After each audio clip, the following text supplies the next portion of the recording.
Hi, this is Trepacer, and welcome to, I guess this is the Horoscope 101 channel. Like I explained in my, on my channel update, this is going to be a review of a horror movie for the Horoscope 101 channel, which I'm still going to be uploading videos, like I said, to that. And also, I'm going to put this video on my regular channel. I'll call it Trepacer's Saturday Horror. Yeah, that's pretty good. And I'll also, like I said, upload it on Horoscope 101 channel as well, because I'm still going to try to keep that channel up and running. So, and also, like I said, put it on this channel for a Trepacer Saturday horror. Yeah, that's good. Anyway, the movie I got is a movie that I heard a lot of good things about. A movie that one of these Screen Factory releases, and of course, and this has a lot of future stars in this. This is The Burning. Okay, 1981's The Burning. Okay, this came out around the same time as Friday the 13th, and it's in a similar vein. In this movie, the story is basically a janitor at a summer camp. He gets a prank pulled on him when he's sleeping. These couple of guys decide to get Cropsy. I think that's his name, Cropsy, who's supposed to be a real hard ass. Okay, and a drunkard. So they decided, okay, we're gonna play a prank on him and really show him. So they sneak into his camp while he's sleeping, and they put a skull. This is my skull there. This is not a really spoiler because you see the burning. That's where the burning comes from, and you put a skull there, with worms and stuff coming out of it. When he's lighted, and it's lit. So of course, when Cropsy wakes up, they bang on the window. So when Cropsy wakes up out of his slumber, he kind of stutters around and gets freaked out and kind of knocks down. He knocks down the lighted skull, and it lights. And of course, it immediately catches on fire, lights his bed on fire, and actually lights him on fire. And he's all of a sudden he's engulfed. And also he I forgot to mention he has gasoline in his bunk. So of course, and naturally that catches fire as well, which causes him to go up in flames basically, and he starts screaming bloody murder. Basically runs out of the cabin, on fire, and of course the young punks that played this prank on him didn't expect that to happen, so they're like stunned while it's happening, and basically Cropsy runs out of the cabin and basically rolls down, gets burned severely, and then rolls down into the water, and then the next thing you know, of course, he's in the hospital, and of course they're saying that he's burnt beyond recognition. He's just really painful, and there's a really good bit where the one of the doctors, I guess, that's been there for a while, takes this young doctor just got here, even though the young doctor looks about 40, and he takes him in and says, "Listen, you gotta see this, man. You gotta see this. Okay, come here." And of course, the guy's back at the window, and the brother who opens up the thing to show him, the burn victim, which is Cropsy, starts freaking out when Cropsy reaches out and grabs his hand, and I love that bit. And the young intern runs out, leaving the brother screaming with Cropsy, gripping his hand. Okay, and then they advance the story about 5 years later, and they, you hear through voiceover that they basically tell him to try to forget about what happened to you, telling Cropsy, apparently he was burned so severely that even the skin grafts didn't take. So basically, he's burnt beyond recognition, and he has to they basically tell him to suck it up and try to get past it and get on with your life. Okay, which is a terrible thing to say.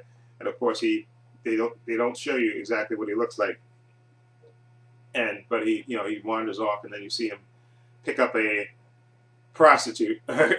Okay, and of course he goes up, goes up to her room, and she's egging him on to come up there, and he goes up there, and of course then she sees his face and totally starts freaking out, and then he starts to stab him, and that's his first kill. Okay, he kills the prostitute in the room.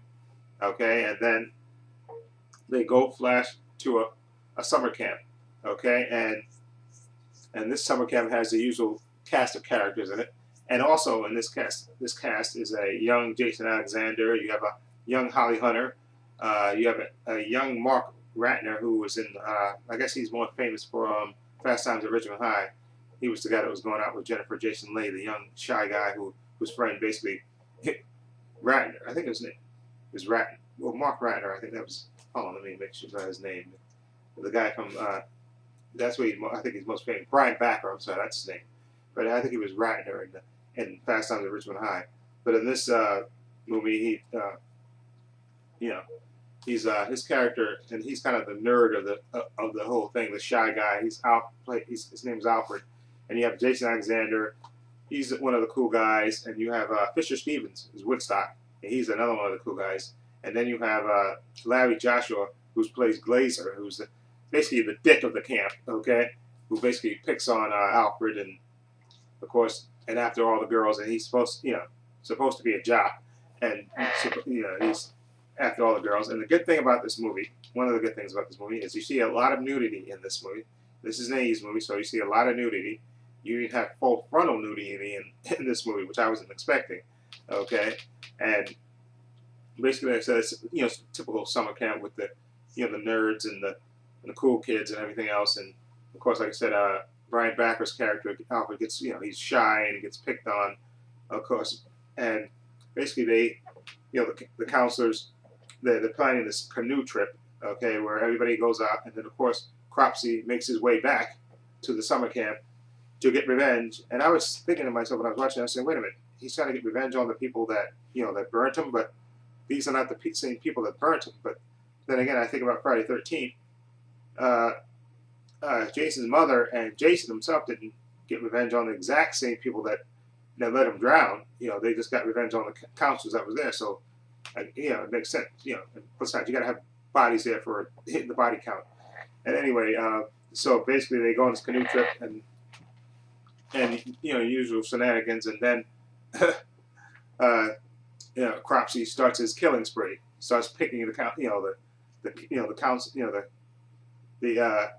campers off, one at a time, and you get some pretty okay kills. And like I said, the budget for this is less than $2 million. So for the budget. The kills are pretty decent for the budget they had to work with.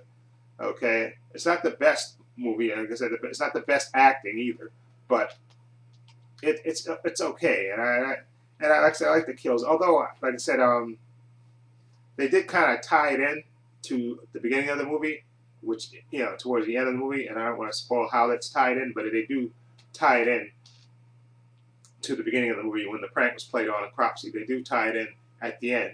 Okay, for those who've seen the movie, they know what I'm talking about. Okay, they do tie that in there, and basically, like I said, Cropsey starts, he strands them there, but by letting their canoes go, and they have to make a fake raft to try to get back to the camp.